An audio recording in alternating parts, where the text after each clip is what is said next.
Welcome back to my YouTube channel. आज हम पढ़ेंगे चैप्टर 6 गांव का प्रशासन। तो चलो स्टार्ट करते हैं।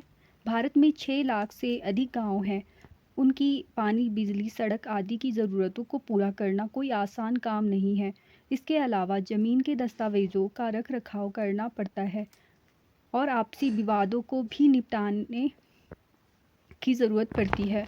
इन सब की व्यवस्था के लिए गाँव का प्रशासनिक ढांचा होता है। इस पाठ में हम 2 ग्रामीण प्रशासनिक अधिकारियों के काम के बारे में थोड़े विस्तार से पढ़ेंगे। गांव में झगड़ा। मोहन एक किसान है। उसके परिवार के पास थोड़ी सी खेती हर जमीन है जिस पर वह कई सालों से खेती कर रहा है। उसके खेत से लगा हुआ ही रघु का खेत है। दोनों के खेत एक छोटी सी मेड़ से अलग होते हैं। एक सुबह मोहन ने देखा कि रघु ने मेड़ को थोड़ा आगे बढ़ा दिया था। ऐसा करके उसने मोहन की कुछ जमीन अपने खेत में मिला ली और अपने खेत का आकार बढ़ा लिया। मोहन को बहुत गुस्सा आया, मगर वो थोड़ा डरा हुआ भी था। रघु के परिवार के पास बहुत ज़मीन थी और इसके अलावा उसके ताऊ गांव के सरपंच थे। फिर भी मोहन ने हिम्मत जुटाई और रघु के घर पहुंच गया। दोनों के बीच कहा-सुनी हुई। रघु ने तो मानने से ही इनकार कर लिया कि उसने मेड़ को आगे बढ़ाया था। थोड़ी ही देर में झगड़ा शुरू हो गया। रघु ने अपने एक मजदूर को बुला लिया। दोनों मिलकर मोहन पर चिल्ला रहे थे। फिर उन्होंने मोहन को मारना शुरू कर दिया। हो हल्ला सुनकर पड़ोसी बाहर आ गए। उन्होंने देखा कि मोहन की पिटाई हो रही है। बीच बचाव करके उन्होंने मोहन को बचाया।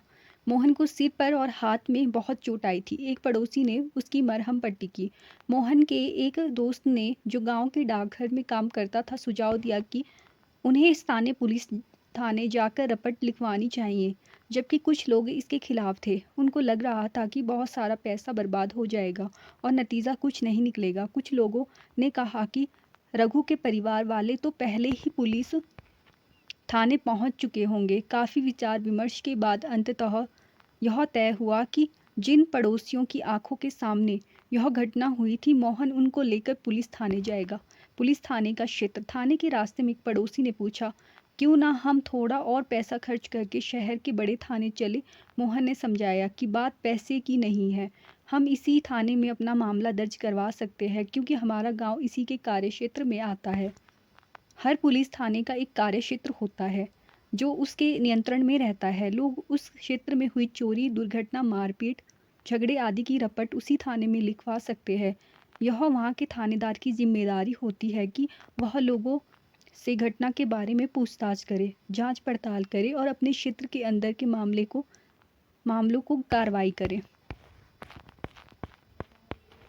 अगर आपके घर में चोरी हो जाती है तो आप किस थाने में जाकर अपनी शिकायत दर्ज करवाओगे।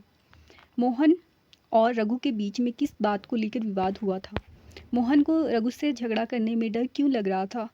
कुछ लोगों ने कहा कि मोहन को पुलिस थाने में मामला दर्ज करवाना चाहिए, जबकि कुछ ने कहा उससे ऐसा करने से मना किया। लोगों ने अपनी राय के लिए क्या तर्क दिए।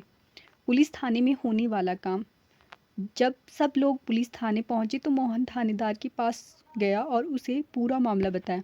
उसने यह भी बताया कि वह अपनी शिकायत लिखित रूप में देना चाहता है। थानेदार ने बड़ी बेरुखी से कहा कि उसके पास छोटी छोटी शिकायतों की जांच पड़ताल का समय नहीं है। मोहन ने अपने घाव भी दिखाए, लेकिन थानेदार पर कोई असर नहीं हुआ। मोहन हैरान था कि उसकी शिकायत आखिर दर्ज क्यों नहीं की जा रही थी। मोहन बाहर गया और अपने पड़ोसियों को बुलाकर अंदर ले आया। पड़ोसी ने थानेदार को समझाया कि मोहन को उनकी आंखों के सामने पीटा गया है। अगर वे उसे ना बचाते तो उसे बहुत ही गंभीर चोटें आती। उन्होंने मामला दर्ज करने पर जोर दिया। अंततः थानेदार राजी हो गया।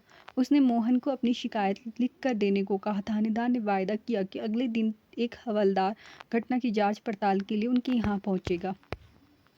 पुलिस थाने में जो भी हुआ उसे एक नाटक के रूप में दिखाइए।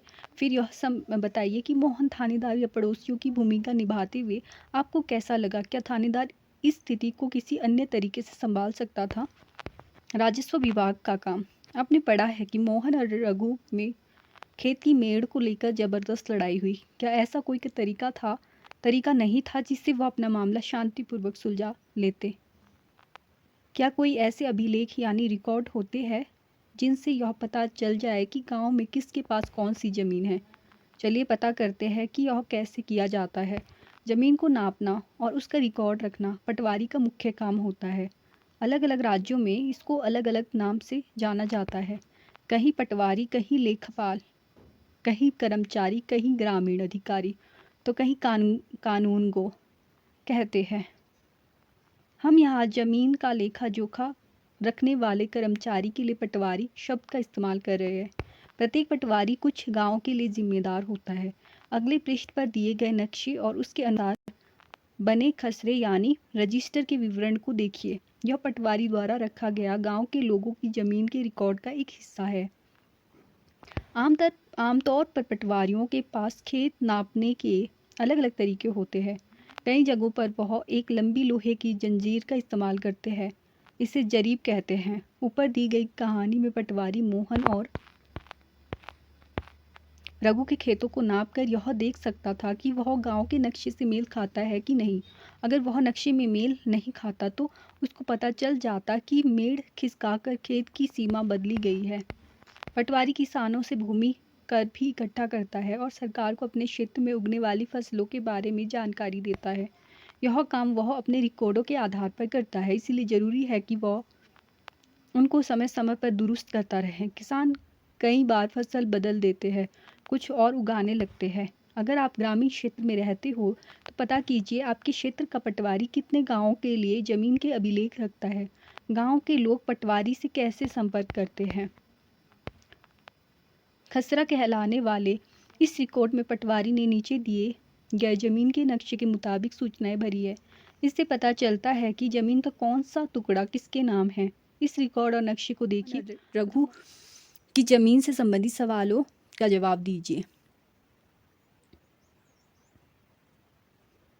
मोहन के खेत के दक्षिण में जो जमीन है वो किसकी है। रघु और मोहन की जमीन के बीच की सीमा पर निशान लगाइए। खेत संख्या 3 को कौन इस्तेमाल कर सकता है। खेत संख्या 2 और 3 से संबंधित क्या क्या जानकारी हमें मिलती है। गांव अमरापुर और पटवारी रिकॉर्ड 16। चिन्ह सीमा,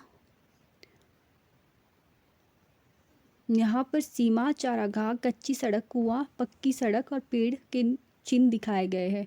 यह पैमाने पर नहीं है जो नक्शा दिखाया गया है। किसानों को अक्सर अपने खेत के नक्शे और रिकॉर्ड की ज़रूरत पड़ती है। इसके लिए उनको कुछ शुल्क देना पड़ता है। किसानों को इसकी नकल पाने का अधिकार है। हालांकि कई बार उनको ये रिकॉर्ड आसानी से नहीं मिलते। लोगों को उनको हासिल करने में कई मुश्किलों का सामना करना पड़ता है। कई राज्यों में ये सारे रिकॉर्ड कंप्यूटर में डालकर पंचायत के दफ्तर में रख दिए गए हैं ताकि वे आसानी से लोगों को उपलब्ध हो सके और नई सूचनाओं के अनुसार नियमित रूप से दुरुस्त होते रहे। आपको क्या लगता है कि किसानों को इस रिकॉर्ड की ज़रूरत कब पड़ती होगी। नीचे दी गई स्थितियों को पढ़िए और उन मामलों को पहचानिए जिनमें ज़मीन के रिकॉर्ड अनिवार्य होते हैं। यह भी बताइए कि वे किस लिए ज़रूरी है। एक किसान दूसरे किसान से ज़मीन खरीदना चाहता हो। 2, एक किसान अपनी फसल दूसरे को बेचना चाहता हो। 3, एक किसान को अपनी ज़मीन में कुआं खोदने के लिए बैंक से कर्जे चाहिए। एक किसान अपनी खेती के लिए खाद खरीदना चाहता हो। एक किसान अपनी ज़मीन अपने बेटे एवं बेटियों में बांटना चाहता हो या कोई कहीं कुआं खोद लेता है। इन सब का हिसाब रखना सरकार के राजस्व विभाग का काम होता है। इस विभाग के वरिष्ठ लोग इस काम का निरीक्षण करते हैं। भारत में सभी राज्य जिलों में बटे हुए हैं। जमीन से जुड़े मामलों की व्यवस्था के लिए इन जिलों को और भी छोटे खंडों में बांट दिया जाता है। जिले के उपखंडों को कई नामों से जाना जाता है, जैसे तहसील, तालुका इत्यादि। सबसे ऊपर जिला अधिकारी होता है और इसके नीचे तहसीलदार होते हैं।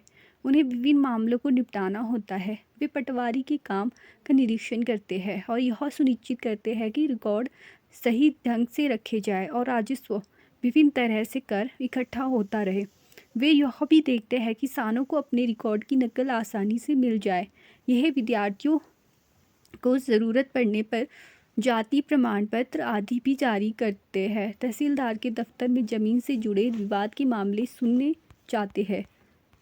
एक नया कानून हिंदू अधिनियम धारा 2005 जब हम उन किसानों के बारे में सोचते हैं जिनके पास ज़मीन है तो आमतौर पर हमारे ध्यान में पुरुष होते हैं। महिलाओं की हैसियत खेतों के काम में एक मददगार भर की मानी जाती है। उनके बारे में ज़मीन के मालिक के रूप में कभी नहीं सोचा जाता। अभी तक कई राज्यों में हिंदू औरतों को परिवार की ज़मीन में हिस्सा नहीं मिलता था। पिता की मृत्यु के बाद ज़मीन बेटों में बांट दी जाती थी। हाल ही में ही यह कानून बदला गया है। नए कानून के मुताबिक हिंदू परिवारों में बेटों, बेटियों और उनकी मां को जमीन में बराबर हिस्सा मिलता है। यह कानून सभी राज्यों और केंद्र शासित प्रदेशों में भी लागू होगा। इन कानून से बड़ी संख्या में औरतों को फ़ायदा होगा। उदाहरण के लिए सुधा एक खेतीहर परिवार की सबसे बड़ी बेटी है। वह शादीशुदा है और पास के गांव में रहती है। अपने पिता की मृत्यु के बाद सुधा अक्सर खेती के काम में मां का हाथ बटाने आती है। उसकी मां ने पटवारी से कहा कि ज़मीन पर अब बेटे के साथ साथ उसका और दोनों बेटियों का भी नाम भी रिकॉर्ड में आ जाए। सुधा की मां बड़े आत्मविश्वास के साथ छोटे बेटे और बेटी की मदद से खेती का काम संभालती है। सुधा भी इसी निश्चितता में जी रही है कि ज़रूरत पड़ने पर वह अपने हिस्से की ज़मीन से काम चला सकती है। एक बिटिया की चाह, विरासत में मिला यह घर। पापा को अपने पिता से, यही घर मिलेगा। मेरे भैया को मेरे पिता से, पर मैं और मेरी माँ, हमारा क्या?